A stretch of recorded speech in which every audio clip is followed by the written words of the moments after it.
Sa isang baryo ay may isang batang lalaki na gumigising ng madaling araw upang magtrabaho. Ang kanyang pangalan ay June. Siya ay nagbebenta ng dyaryo sa kanilang lugar upang magkaroon ng pera para ipangkain sa araw-araw. Ulila na sa ama si June. Namatay ito sa isang aksidente noong 3 gulang pa lamang siya. Ang kanya namang ina ay mayroong malubhang karamdaman kaya wala siyang magawa kundi ang tumulong na magtrabaho para mabuhay silang mag-ina. Halos araw-araw ay palaging nalilate si June sa kanyang klase dahil nga sa pagtitinda niya ng dyaryo tuwing umaga. Isang araw ay nang pumasok na siya sa kanyang klase ay pinagsabihan siya ng kanyang guro na kung bakit lagi itong nalilate. Sumagot naman siya at nagpaliwanag kung bakit. Naintindihan naman ito ng kanyang guro at nagpatuloy na sa kanyang pagtuturo. Minsan ay habang nasa klase si June ay nariyang nakakaidip siya dahil sa puyat. Dahil hindi lamang ang pagtitinda ng dyaryo ang kanyang trabaho, kundi nagtitinda rin siya sa kalsada ng balot tuwing gabi, kaya halos wala na talaga siyang oras para makatulog. Mayroong mga kaklase si June na palaging pinagtitripan siya. Kung minsan ay tinatali nila ang sintas ng sapatos ni June kapag ito ay nakakatulog. Kung minsan naman ay pinapatid nila ito. Hindi sila naaawa sa kalagayan ni June at bagkus ay pinagtatawanan pa nga nila ito. Noong matapos ang klase nila ay di namalayan ni June na nakatulog pala siya ng matagal. Ginising na lamang siya ng kanyang guro dahil isasarado na nito ang silid-aralan. Nang naglalakad na si June papunta sa gate ng kanilang eskwelahan ay nakita niya ang ilang mga estudyante na nagkukumpulan sa isang lugar. Iniisip niya kung ano kaya ang meron doon, kaya agad siyang tumakbo papunta doon upang malaman. Hindi makalapit si June sa bulletin board na kanyang tinitingnan dahil sa dami ng estudyante na nakatingin doon. Pero nang nagsimula ng magsialisan ang mga estudyante ay nakalapit na din siya sa bulletin board at nakita ang nakalagay doon. Pagkakita pa lang niya ay agad na siyang ngumiti dahil sa saya. Nakapaskil doon ang isang panawagan para sa mga gustong lumahok sa isang running contest at ang halaga ng papremyo para sa mananalo ay 5,000 pesos. Malaking halaga na iyon para kay June at malaking tulong iyon para sa kanilang mag-ina. Kaya naman si June ay umuwi na may malaking ngiti sa kanyang mga labi. Nang makauwi na si June ay agad niya itong ibinalita sa kanyang ina. Pero nalungkot siya dahil noong una ay hindi siya pinayagan nito na sumali. Unahin na lang daw muna nito ang kanyang pag-aaral. Pero di pa rin nawala ng pag-asa si June at araw-araw niyang kinukumbinse ang kanyang ina para payagan siya nito. Isang gabi ay bigla na lang nagbago ang desisyon ng kanyang ina at pumayag na ito sa pagsali ni June sa running contest. Laking gulat nito ni June at nagtatalon siya sa saya at agad niyang niyakap ang kanyang ina at nagpasalamat siya sa pagpayag nito. Nangako siya na hindi niya pababayaan ang kanyang pag-aaral at kanyang paghuhusayin ang pagsali niya doon. Gusto niyang makuha ang papremyo para makatulong sa kanilang mag-ina. Kinabukasan ay agad niyang pinuntahan ang taong in charge sa contest na iyon at nagpalista siya para sumali. At nang papauwi na siya ay napadaan siya sa isang playground. Nandoon sa playground yung kaklaseng palaging binubuli siya. Nilapitan siya nito at kinuha ang registration form ng pagsali sa contest. Pinagsabihan nito si June na wala siyang tsansa na manalo sa pagtakbo dahil lampa daw ito. Sabi pa ng mga barkada ng nambubuli sa kanya ay subukan daw nilang mag one-on-one kung kaya bang matalo ni June ang kanilang barkada. Pero mayroon na palang itong masamang binabalak.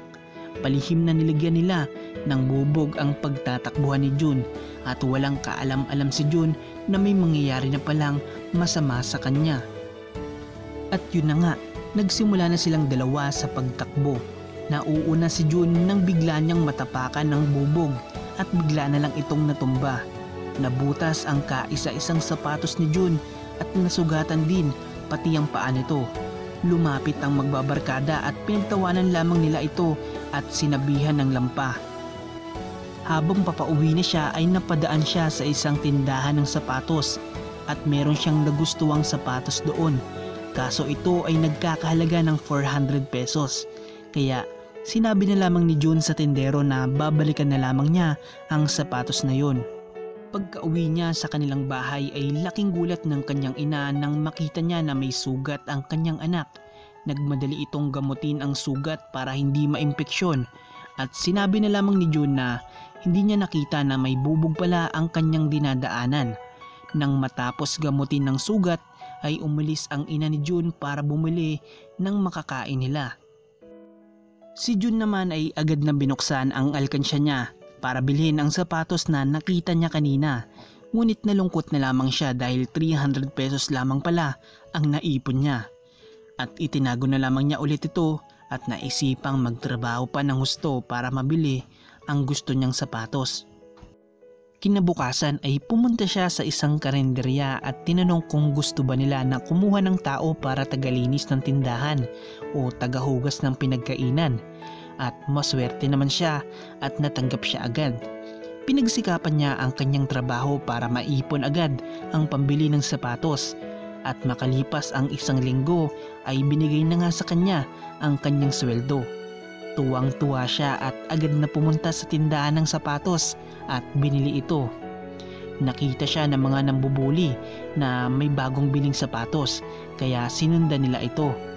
Hindi alam ni June na sinusundan na pala siya at bigla na lang may humablot sa sapatos na nakasupot na hawak-hawak niya.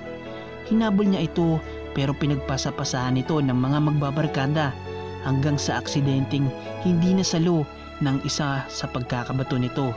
Natapon ang bagong sapatos ni June sa tabi ng ilog. Hindi niya ito makuha dahil lumubog na ito at hindi rin naman siya marunong lumangoy.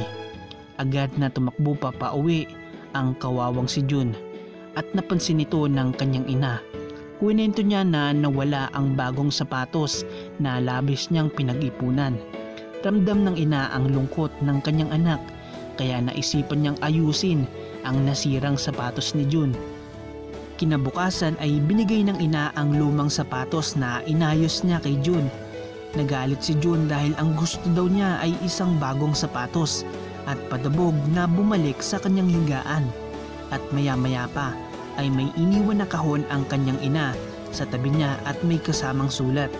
Sinabi ng kanyang ina sa sulat na patawad dahil hindi niya maibigay ang pangangailangan ng kanyang anak at sinabi din niya na mayroong isang bagong sapatos ang kanyang itinago-tago dahil iyon na lamang daw ang kaisa-isang alaala ng kanyang ama. Pitbit daw ng kanyang ama ang sapatos na iyon bago ito mamatay.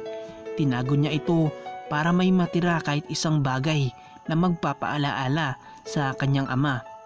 Nilapitan ni June ang kanyang ina na umiiyak sa labas at nagsorry sa ginawa niyang asal. Sinabi ng ina na ingatan niya ito dahil iyon na lamang ang alaala ng kanyang ama. At dumating na nga ang araw ng contest. Nagulat ang magbabarkada dahil mayroon na namang bagong sapatos si June.